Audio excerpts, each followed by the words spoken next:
नमस्कार, good morning, सत श्री अकाल। दोस्तों, मैं अभिषेक जैन, आपका मेरी चैनल पर स्वागत है। इस कहानी में हम जानेंगे कि कैसे शिव भक्त बूढ़ी माँ, जिसे अपने बेटों ने घर से निकाला और उन्होंने अपने दम पर करोड़ों की कंपनी बनाई। तो दोस्तों, फटाफट से चैनल को लाइक, शेयर और सब्सक्राइब अवश्य करें। तो चलिए शुरू से शुरू करते हैं।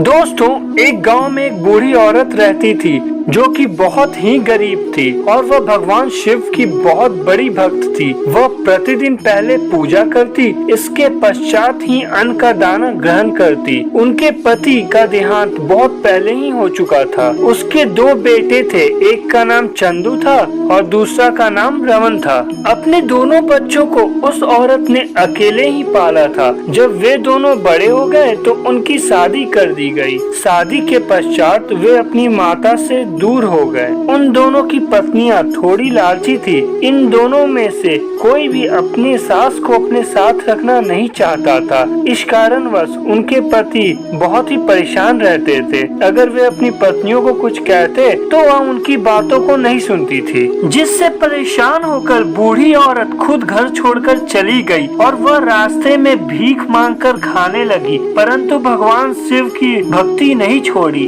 पहले वह भगवान शिव के मंदिर में जाकर पूजा करती, इसके पश्चात वह भीख मांगकर खाना खाती। उसके दोनों बेटे मंदिर के बाहर अपनी माता को देखते तो मुंह को फेर लेते, मानो ऐसे दिखाते जैसे यह कोई भिखारन औरत हो। यह देखकर माता को बहुत पीड़ा होती। बूढ़ी माँ वहाँ की गरीब भिखारियों की परेशानी को दूर करने में सहायता करने लगी। यह सब देखकर उन लोगों ने बूढ़ी माता से कहा, माता आप हमें जो बोलोगे हम वही करेंगे। तो फिर बूढ़ी माता ने सोचा कि क्यों ना भीख मांगने से बढ़िया है कि अपना खुद का कोई रोजगार स्टार्ट किया जाए। इसके लिए उन सब ने मिलकर अपनी सारी भीख मांगे हुए पैसे को एकत्रित किया और छोटा सा फलों का दुकान खोला। वहाँ वे केवल ताजे फल देते और अच्छी कीमत पर देते, जिससे उनकी दुकान चल पड़ी। इसके पश्चात उन सब ने मिलकर और भी दुकानें खोली। देखते ही देखते उनका दुकान जोरों से चलने लगा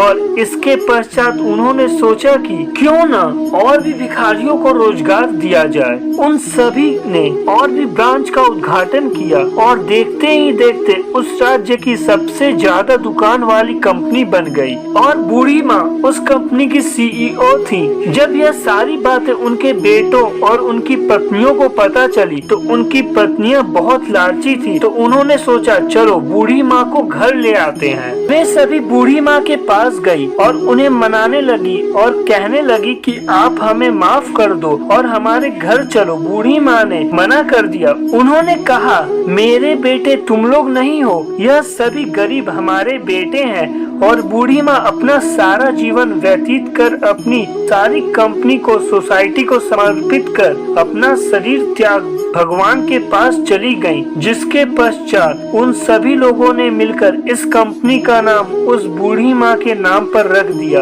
वह कंपनी हजारों गरीबों का भरण पोषण करने लगी। इस कहानी से हमें यही सीख मिलती है कि अगर हम समाज के लिए कुछ अच्छा करते हैं तो समाज भी बदले में हमारे लिए बहुत कुछ करता है। अगर आपको यह कहानी अच्छी लगी तो कृपया चैनल को लाइक, शेयर, सब्सक्राइब अवश्य करें। फिर मिलते हैं नेक्स्ट वीडियो में। तब तक के लिए धन्यवाद। राधे राधे।